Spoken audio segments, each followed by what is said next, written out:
dissipline van vriendskap en ek wil begin met 'n vers, Spreuke 27 vers 17 wat sê yster slyp yster en so vorm vriende mekaar. En dan wil ek begin met 'n vraag. Het jy 'n vriend wat jou slyp? Met ander woorde, het jy 'n vriend wat jy enige tyd van die dag of nag kan bel en vra, bid vir my, ek gaan deur 'n moeilike tyd. So obviously hierdie vriend waarvan ek hier praat is nou nie 'n golf buddy nie, maar werklik 'n diep geestelike vriend. Het jy 'n vriend vir wie jy byvoorbeeld kan bel om te sê, bid saam met my vir my kinders want hulle maak dwaase besluite? Of as ons kyk na die eerste sessie, onthou julle die eerste sessie het gegaan oor reinheid, en het jy 'n vriend wie jy kan bel om te sê, luister, kom drink saam met my koffie, ek het issues in hierdie afdeling van my lewe en ek het regtig hulp en leiding nodig. En almal van ons het 'n vriend nodig wat vir ons eerlike en opregte Bybelse raad kan gee. En nou wil ek jou ook nog vra om te vra, het jou vrou so 'n vriendin? Want meeste van die tyd het ons vrouens sulke vriendinne, maar ons manne het nie sulke vriendinne nie. En die rede daarvoor is vrouens maak effort met vriendskap, met diep vriendskappe, waar mans nie hierdie effort maak nie. En dis 'n probleem vir ons manne, want hierdie probleem veroorsaak geweldige persoonlike probleme by ons, omdat dit veroorsaak dat ons as manne begin in isolasie te lewe met ons geestelike probleme en ons geestelike kwellinge en ons persoonlike striwelinge. En wat gebeur is, ons samelewing vandag lewe al klaar lewens van isolasie. Ons erwe is toegespan met hoë heininge en ons het hoë hekke, so mense kuier nie meer so baie by mekaar nie. Jy kry nie net 'n geval van iemand wat inpop by jou huis en kom hallo sê nie.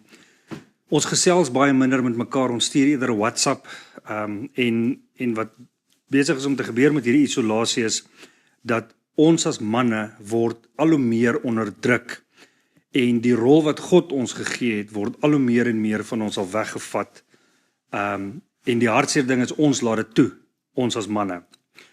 Nou, ons het gesien met ons vorige sessies, dat wat ons agterkom is, dat mans gaan minder kerk toe as vrouens, manne spandeer minder tyd aan lees, en wat gebeur nou is, manne het nie vriende nie, mans vriende, geestelike volwasse vriende, wat beteken dat manne begin al hoe minder en minder geestelike voedsel in te neem.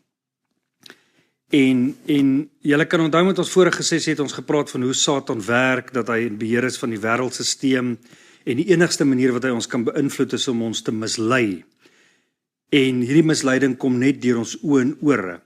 So wat met hierdie misleiding gebeur in die wêreld is dat daar's misleiding oor feminisme, die man se rol, en ons as manne, omdat ons onsself isoleer, begin ons hierdie leuns te glo, en die wêreld kondisioneer ons dat ons terugstaan in ons geestelike rol en nie die rol inneem wat God vir ons gegee het nie. En die feit dat ons nie diep gewortelde mansvriende het nie, veroorsaak, vererger hierdie probleem. Daar's 'n studie gedoen in Amerika en dit het getoon dat slegs 10% van mans 'n hegte vriendskap het. Nou daar's baie goed wat 'n rol speel. Hulle het agtergekom dat mans verander meer van werk as vrouens. Gesinne trek baie rond en dan 'n groot ding is egos wat 'n rol speel, want ons manne ons wil nie onsself vulnerable maak voor vriende nie. En dan wat ek nou genoem het, die rol wat media speel, laat ons word beïnvloed ons word half gebreinspoel om te dink dit is nie reg om diep gewortelde mansvriende te hê nie. Maar tog is dit 'n Bybelse konsep en dit is 'n Bybelse beginsel, en as ons gaan dink aan Jesus, in Jesus se bediening, hy 12 manne gekies, hy 12 disippels gekies, en hulle het saam met hom gelewe en saam met hom geleer, en dan binne in daai 12 het hy 3 disippels gekies, wat in sy binnekring was. 3 vertrouelinge, hierdie 3 manne het Jesus gereeld gevra om alleen saam met hom te gaan bid. So daar's vir ons 'n voorbeeld van diep persoonlike verhoudings. Nog 'n goeie voorbeeld wat ons in die Bybel sien is Dawid en Jonatan. en hulle was letterlik bloedbroers gewees. En ons kyk altyd na Dawid se storie en ons het aan die begin ook gekyk na Dawid se storie, maar dit gebeur baie min wat ons na Dawid kyk uit Jonathan se oogpunt uit, en ons gaan vanaand so vinnig daarna kyk.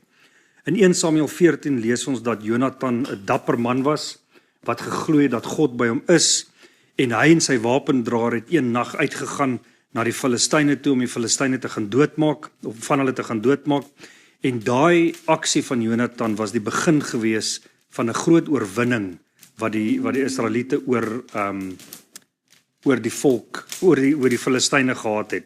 En dit het 'n geseënde tyd vir die volk ingewy. Maar wat toe gebeur het is, Saul, sy pa, het begin sondig teen God, en dit het 'n ripple effek gehad op Jonathan en ook op die soldate, wat gemaak het dat Jonathan weer gevoel het hy is alleen in hierdie verhouding met God en aan sy gehoorsaamheid aan God, want selfs nie sy pa was gehoorsaam aan God nie. En Jonathan het so alleen gevoel dat selfs hy bang was vir Goliat. Hierdie selfe ou wat net 'n rukkie terug in die nag alleen saam met sy wapendraer na die Filistyne toe gegaan het, was bang vir Goliat gewees. Hy was nie meer die brawe ou van vroeër nie, want hy het gevoel hy is alleen in sy teenwoordigheid met God. En ons ken die Dawid en Goliat verhaal. Dawid maak vir Goliat dood, hy kap sy kop af en hy gaan na koning Saul toe. En Jonathan het hierdie hele storie van afstand af dopgehou.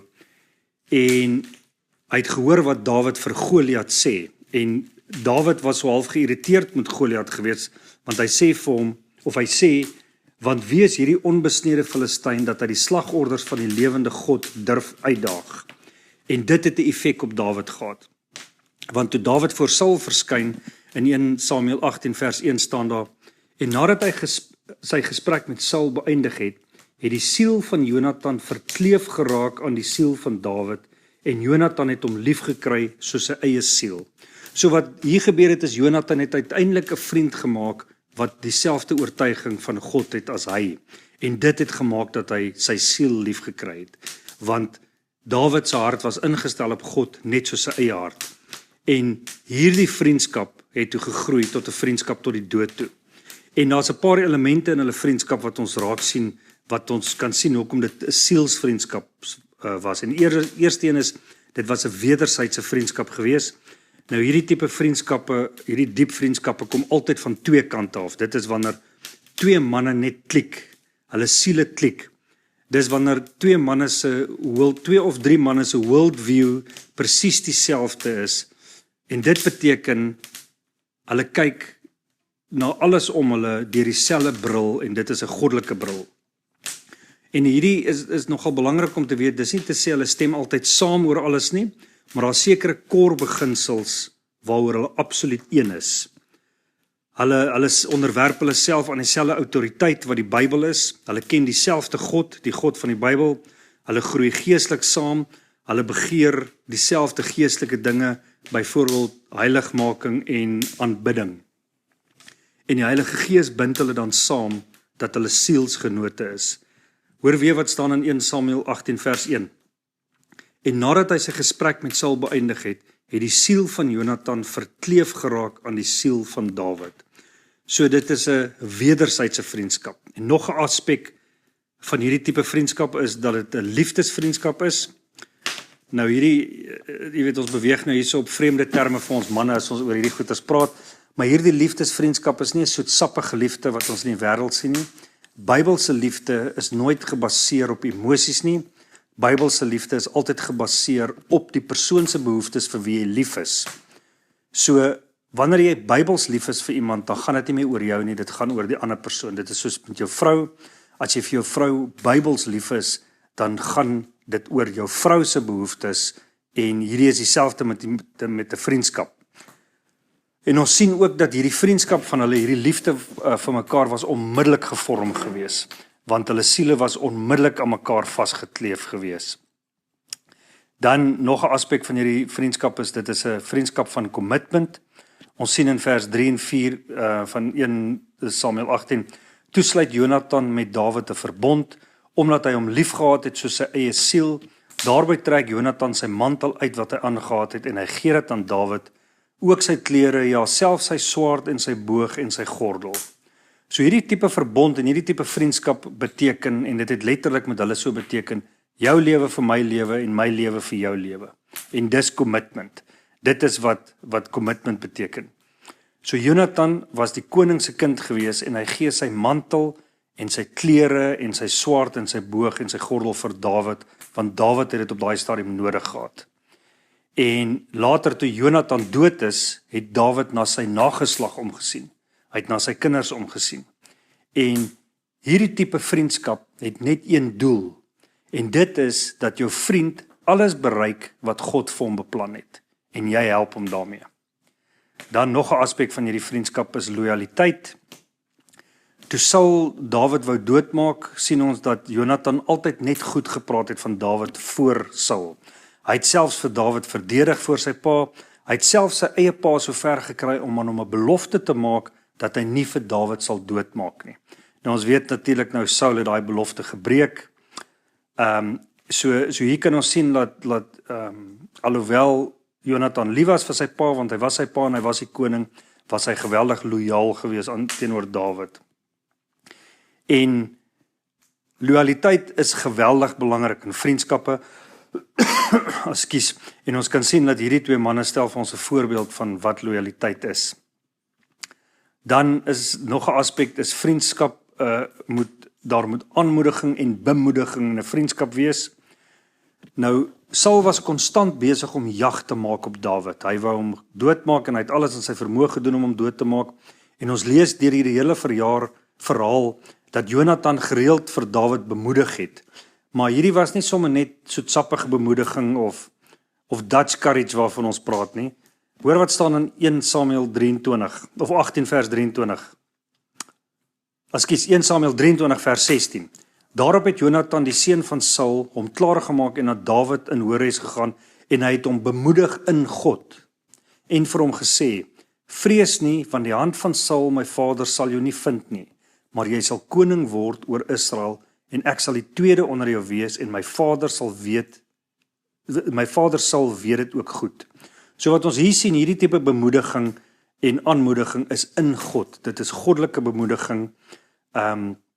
Dit is meer as net om vir iemand te sê, luister, dit gaan oké wees, dinge gaan uitwerk, daai tipe van ding.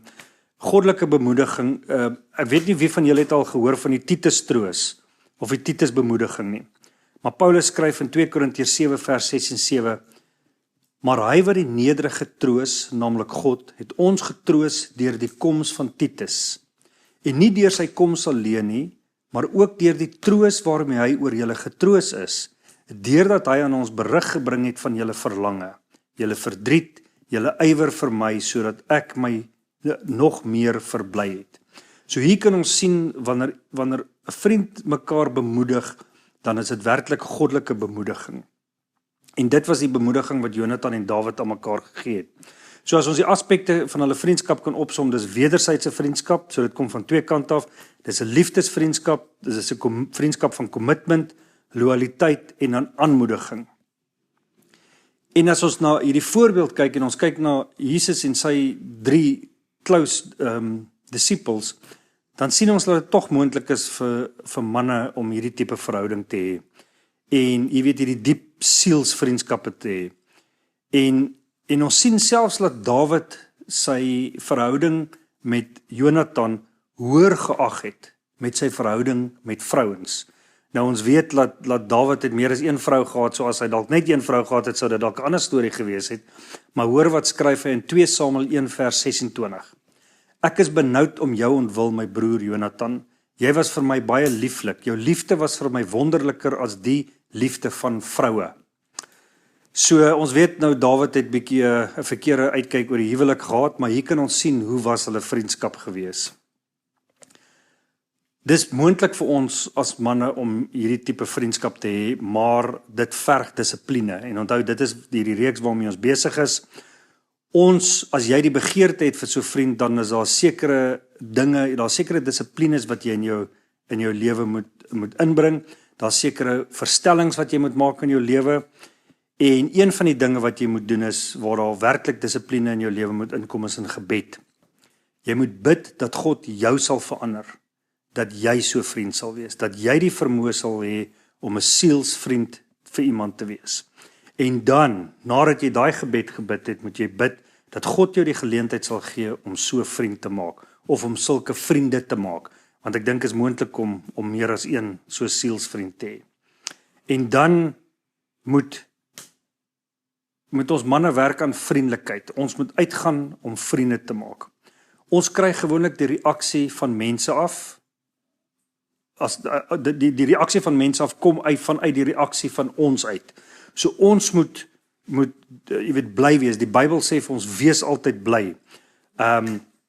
Ons moet vriendeliker wees met mense, met die petroljoggie, met die niggie by Checkers, selfs met 'n boemelaar kind wat by jou kom geld bedel. Ons moet die dissipline hê om vriendelik te wees met mense. Jy moet jouself in 'n posisie plaas om vriende te maak. As jy byvoorbeeld kerk toe gaan, moenie direk na kerk in jou kar klim en huis toe gaan nie. Bly daar, drink koffie, ontmoet mense, wees vriendelik. Kry jouself by 'n Bybelstudie uit. Dit is by sulke plekke wat jy gaan leer om hierdie geestelike vriendskappe op te bou. As daar nie 'n Bybelstudie is nie, reël self 'n Bybelstudie. Reël met jou leraar of met 'n ouderling of met iemand om die Bybelstudie by jou huis aan te bied en leer manne, nooi manne om dit saam met julle te kom doen. Kry jouself in situasies waar jy blootgestel word aan geestelike volwasse manne, want dit is waar jy daai vriendskappe gaan kry. Dit is waar jy daai manne gaan ontmoet. En dan moet jy werk aan daai vriendskap. Nou alles in die lewe vat effort. As jy suksesvol by jou werk wil wees, moet jy hard werk. As jy geestelik wil groei, moet jy hard werk. En net so met vriendskappe. Dit vat harde werk om 'n vriend te wees. Dit vat harde werk om 'n sielvriend te wees. En hier is nogal ietsie wat ons by ons vrouens kan leer, want ons vrouens doen moeite met hulle vriendinne. En hulle, jy weet, hulle skeep nie hulle vriendinne af soos wat ons vriende afskeep nie. So hierdie is nogal regtig iets wat ons manne by ons vrouens kan leer. Ons moet werk aan ons vriendskappe. En dan moet ons ook leer om ons pelle of ons mansvriende of ons geestelike vriende te komplementeer. Nou hierdie is weer eens nie 'n soetsappige komplimente nie. En hierdie is iets waaraan ons moet werk, want dit kom nie natuurlik vir ons nie, maar ons moet leer om ons hierdie geestelike vriende werklik te komplementeer op hulle geestelike groei. So as ek sê komplementeer, bedoel ek nou nie met vir jou pel sê hy het 'n mooi hemp aan of sy hare is mooi gesny of so nie. Byvoorbeeld as jy sien daar's 'n insident en jou pel se vrou het warm koffie op hom gemors en hy het dit mooi hanteer, komplementeer hom daardeur en sê vir hom as jy alleen is, ek het gesien dit het gebeur, jy het dit goed hanteer, well done.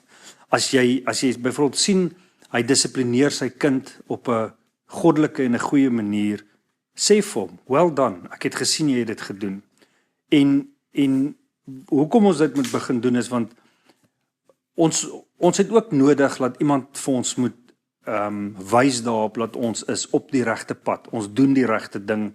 Jy dink dalk jy doen dinge verkeerd, maar eintlik doen jy dit reg of andersom. Jy weet in hierdie selfe asem moet jou pel ook jou een kant toe kan vat en vir jou sê luister, jou reaksie was nie goed geweest nie. Die manier wat jy jou kind hanteer het daar, dit was nie goed geweest nie, en dan moet jy die geestelike volwassenheid hê om te sê, okay, great, dankie dat jy dit vir my gesê het, ek sal werk daaraan. En dan 'n groot tekort in ons manne waar ons dissipline nodig het is om te leer luister. En ek dink my vrou gaan nou vir my kyk hierso. Wanneer dit by huweliksprobleme kom, is van die grootste klagtes altyd vrouens sê hulle mans luister nie vir hulle nie. En nou kan jy jouself daarin indink as jou vrou daai klagte het, imagine jou vriend.